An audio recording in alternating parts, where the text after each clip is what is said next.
Welcome to study channel. मेरा नाम है मोहम्मद कैसर। सीटेट जनवरी 2024 के लिए फॉर्म भरे जा रहे हैं। ज़्यादा समय अब बचा नहीं है, जल्द से जल्द अपना फॉर्म भर लीजिए। एक कन्फ्यूज़न बहुत सारे छात्रों को हो रहा है, स्पेशली बीएड वालों को, कि वो कौन सा कोड एलिजिबिलिटी में चुनें। पहली बात, जो बीएड के स्टूडेंट हैं वो सिर्फ पेपर 2 के लिए फॉर्म भर सकते हैं। मैंने आपको पहले ही बताया है। तो आपको यहाँ पर पेपर 2 यानी 6 to 8 पर ही सेलेक्ट करना है, ठीक है।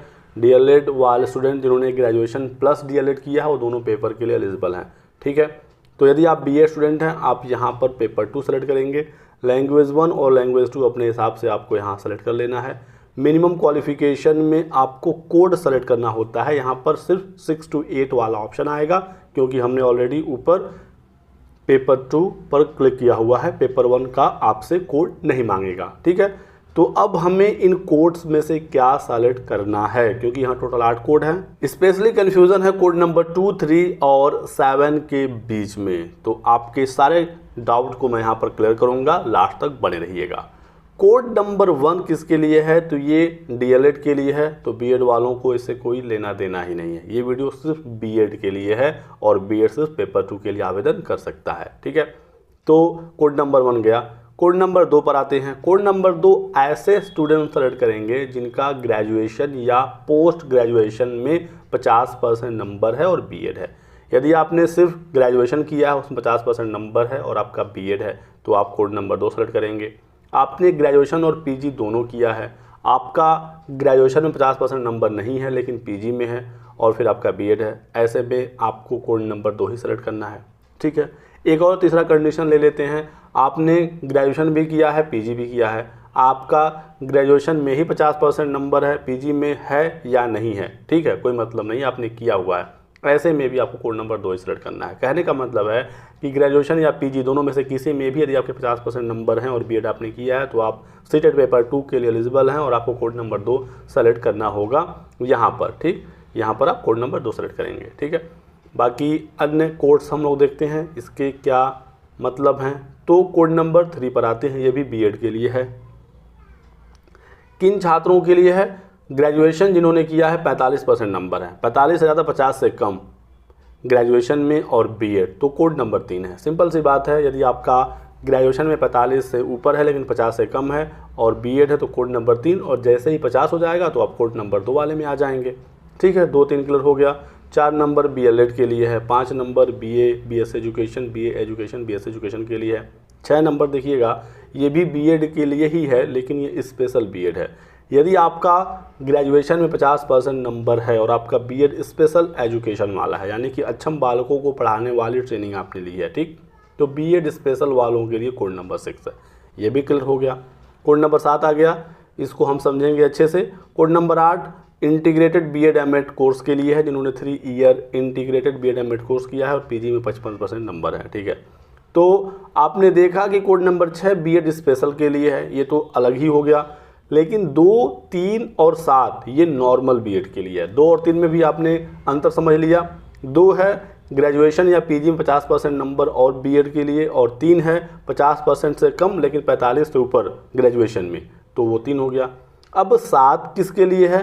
क्योंकि सारी कंडीशन तो फुलफिल हो गई, फिर ये 7 अलग से क्यों दिया गया है? देखिएगा, कोड नंबर 7 में लिखा है एनी कैंडिडेट, कोई भी छात्र जिसने बीएड प्रोग्राम को क्वालिफाई किया है, बीएड प्रोग्राम में एडमिशन लिया है, वो रिकॉग्नाइज्ड है एनसीटी से, तो वो एलिजिबल हो जाता है टेट सीटेट एग्जाम में बैठने के लिए। एनसीटी का इस संबंध में गाइडलाइन है 11/2/2011 के डेट में। एनसीटी कहता है कि a person who is pursuing any of the teacher education course recognised by NCT और RCI as the case may be specified in the NCT notification 23 August 2010 is also qualified to appear in TET CTET exam.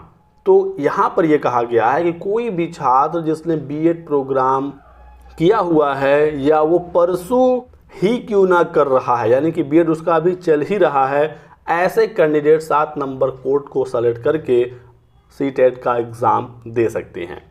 यानी कि यदि आपका जो BEd है वो 2 number में fit नहीं बैठता है, या 3 नंबर में भी फिट नहीं बैठता है, या फिर 6 नंबर में भी फिट नहीं बैठता है, तो आपको कोड नंबर 7 सेलेक्ट करना होगा। बात को समझिएगा, यदि आपका बीएड एग्जैक्टली वही है जो यहाँ पर लिखा है, ग्रेजुएशन में 50% नंबर और बीएड पास हो गए हों या फाइनल ईयर अपीयरिंग में हो, तो आप कोड नंबर 2 सेलेक्ट कर लेंगे। यदि आपके लिए एग्जैक्ट कोई कोड मैच कर रहा है तो आपको एग्जैक्ट वाला सेलेक्ट करना है। यदि आपके ग्रेजुएशन में 45 से ऊपर 50 के नीचे हैं, बीएड आपका है और बीएड आप पास हो चुके हैं या फिर आप फाइनल ईयर अपीयरिंग में हैं, तो आप कोड नंबर 3 सेलेक्ट करेंगे। ऐसे ही बीएड स्पेशल एजुकेशन वाला कंडीशन है। लेकिन मान लीजिए आपका कोई ऐसा बीएड है जो इन कोड्स में फिट नहीं बैठता है, या फिर यदि आप बीएड फर्स्ट ईयर अपीयरिंग वाले स्टूडेंट हैं, क्योंकि सीबीएसई सीटेट के फॉर्म में हर जगह पास्ड और फाइनल ईयर अपीयरिंग लिखता है, ठीक है। लेकिन एनसीटी का स्पष्ट आदेश आ चुका है कि फर्स्ट ईयर अपीयरिंग वाले भी छात्र सीटेट का एग्ज़ाम दे सकते हैं। ये मामला सुप्रीम कोर्ट तक पहुंचा था। सुप्रीम कोर्ट ने एनसीटी को निर्देशित किया, उसके बाद एनसीटी ने प्रॉपर एक लेटर जारी किया। यदि आपने आज एडमिशन ले लिया, शाम को सीटेट का नोटिफिकेशन आ गया, तो आप एग्ज़ाम दे सकते हैं। तो इस कंडीशन में भी आप 7 नंबर को सेलेक्ट कर सकते हैं, क्योंकि यदि आप 2 करेंगे तो इसमें पास्ड और फाइनल ईयर अपीयरिंग है जो एग्जैक्टली आपसे मैच नहीं कर रहा है। लेकिन 7 नंबर में क्या है, अ person who is pursuing any of the teacher education course, एक छात्र जिसने परसू कर रहा है। अब यहाँ पर फाइनल ईयर का शब्द नहीं लिखा गया है, या फिर यहाँ पर है कि एनी कैंडिडेट, कोई भी छात्र जिसने बीएड प्रोग्राम कर रखा है, तो वो कोड नंबर 7 के साथ जा सकता है, ठीक है।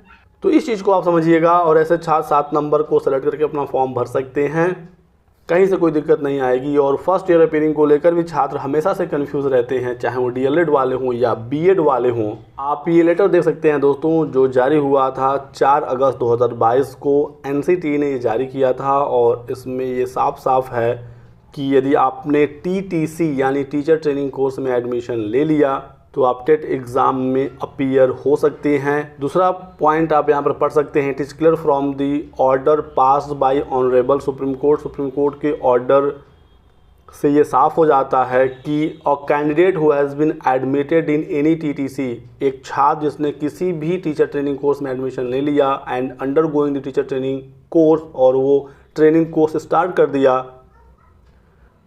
Can be said to be pursuing, तो कहा जाएगा कि उसका ट्रेनिंग परसू हो गया है, परसू वो कर रहा है। और ऐसे छात्र एनसीटी की गाइडलाइन के अनुसार टेट एग्ज़ाम दे सकते हैं। They can appear in TET examination, ठीक है। ये पत्र आप देख सकते हैं, ये मैं टेलीग्राम चैनल पर भी शेयर कर दूंगा। इसका सब्जेक्ट ही है clarification regarding eligibility for appearing in CTET. हालांकि सीबीएसई सीटेट के फॉर्म में हर जगह पास्ड और फाइनल ईयर अपीयरिंग लिखता है, लेकिन आप चाहें तो एग्ज़ाम दे सकते हैं। यदि आप फर्स्ट ईयर अपीयरिंग वाले हैं, आपको कहीं से भी बाहर नहीं किया जाएगा। कुछ होता भी है तो आप कोर्ट कचहरी से लड़कर अपनी पात्रता साबित कर देंगे। सुप्रीम कोर्ट का आदेश आपके पक्ष में है। एनसीटी का प्रॉपर गाइडलाइन है, और एनसीटी है जो कि किसी भर्ती के लिए, शिक्षक भर्ती के लिए स्पेशली योग्यताएँ डिसाइड करता है। तो यहाँ पर मैंने आपके सारे डाउट को क्लियर करने की कोशिश की। और एक डाउट कुछ छात्रों को यहाँ पर भी होता है क्वालिफाइंग एग्जाम में, तो आप यहाँ पर बिल्कुल साफ समझिए, यदि आपका डीएलएड है तो डिप्लोमा पर क्लिक करना है, और यदि आपका बीएड है तो डिग्री पर क्लिक करना है, ठीक। ये मत समझिएगा कि ये डिग्री ग्रेजुएशन से संबंधित है, नहीं, ये डिग्री बीएड से संबंधित है। बीएड है तो डिग्री, डीएलएड है तो डिप्लोमा। तो यही कुछ जानकारी आप लोगों को देनी थी। वीडियो पसंद आया तो लाइक और शेयर करिएगा, चैनल को सब्सक्राइब कर लें और हमारे साथ बने रहें। Thanks for watching.